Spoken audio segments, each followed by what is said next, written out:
Well, my name is Geraldine, and I'm a recovering, vicious, addicted roach killer. Now, to explain how I got here, I have to tell you a story.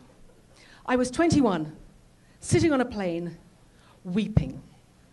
Sitting next to me was an older, white-haired lady called Betty, and she said, "Honey child," she said, "you look so sad." She said, "Was the Lone Star State not good to you?"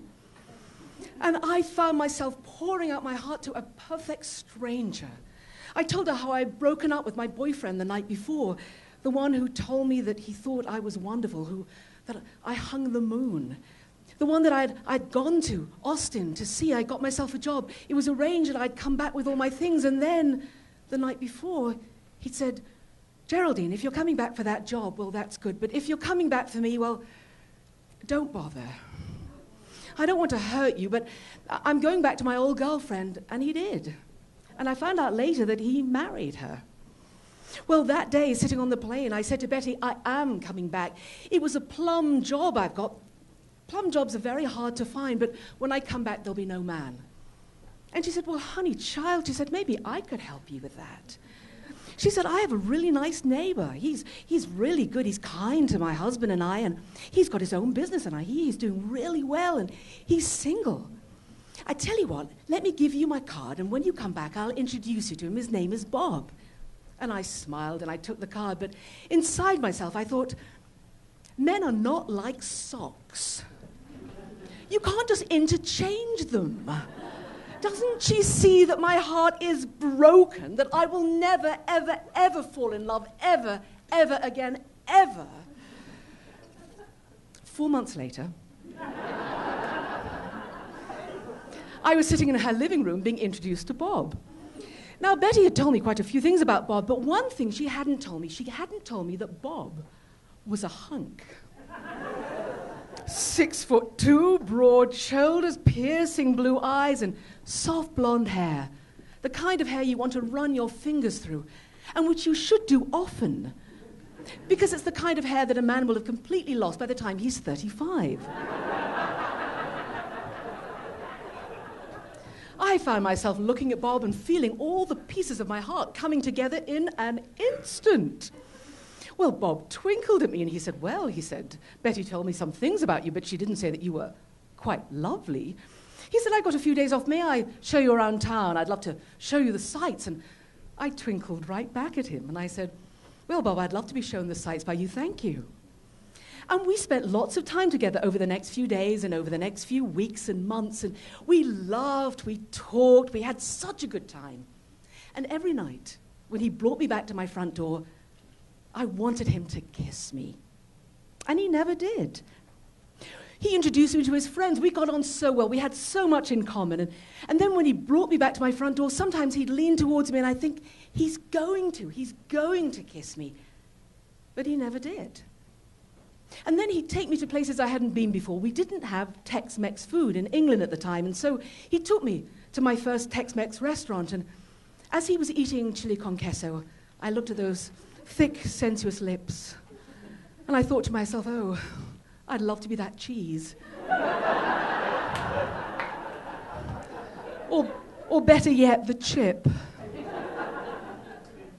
One day things changed. Bob phoned me up and he said, "Geraldine, I'd like to take this relationship to the next level."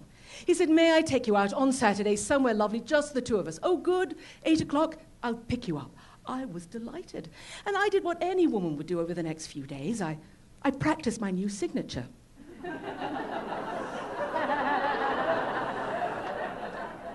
Would I take his name? Would I keep mine? Would it be a double-barrel name? Children. 2, I thought. Zach first, then Zelda. I went to get myself a new dress, something low and flowy, and I tweezed, curled, and exfoliated every hair into place. And by 8 o'clock on Saturday night, I was poetry in motion. Bob picked me up. He took me to a wonderful little French restaurant, very intimate. The lights were low. A candle flickered on the table. He had beef en croûte. I had bouillabaisse. At the end of the evening, he took me back to his car, and his hand brushed against my naked forearm, and every hair on my body stood on end. We got to my front door. I said to him, "Would you like to come in for coffee?" He said, "Yes, I'd love to come in for coffee." My hands were trembling so much I could hardly get the key in the door. I made the coffee, put it on the coffee table. We sat on the sofa, and the 2 mugs remained untouched as steam circled upwards and intertwined and went sensuously upwards. Bob leaned in towards me. I leaned in towards Bob. He leaned further into me. I could feel his hot breath on my cheek. Zelda first, I thought, and then Zach. He leaned in closer, his mouth was an inch away from mine, and then he went, "Ugh, that is disgusting," brushed something off his leg, stood up and said, "I am going, good night," left the room and slammed the door behind him. And I thought, it was the bouillabaisse. It was the bouillabaisse. There was too much garlic in the bouillabaisse. I know, I shouldn't have had the bouillabaisse. And that's when I saw it. That's when I saw what Bob had brushed off his leg. It was a roach. It wasn't just an ordinary roach. This was a Texas-sized roach. This roach was the size of a baby's foot. And at that moment, something shifted. I felt hatred towards roaches come into my heart. I wanted to kill roaches. They had messed with my love life. Nobody messes with my love life. I researched. I discovered the best way to kill roaches is with borax or with fire. But I didn't think that my landlady would want me to torch the place. So I concentrated on borax. You mix it with flour and a bit of cocoa powder and you spread it all round. "Come on, little roaches," I'd say, "come on. Come and have this lovely cake powder. Ooh, you're going to love it. Gorgeous cake mix, come on." I went to the next level of obsession.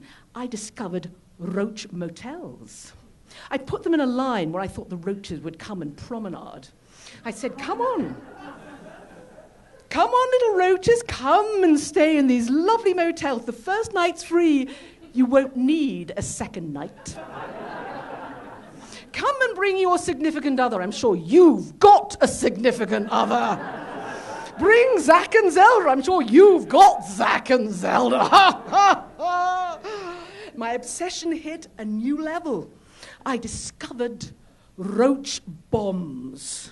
This is the SAS professional method of exterminating roaches. You put them in the middle of a room. You cover up every crack and crevice. You light it. You have 30 seconds to get out of the room. You seal up the door behind you, and you don't go back in for 48 hours. And when you do, you're walking over a thick, black, crunchy carpet of roach carcasses. Oh, joy. You're also left with a thin veneer of poison over every surface. But I thought this was a small price to pay for such mass extermination. Well, even though I was involved with my new job in the day and murder in mass at night, I was still getting a lot of phone calls asking me out on dates, but Bob did not phone. I phoned up my mother and I said, "Mother, I've got a problem."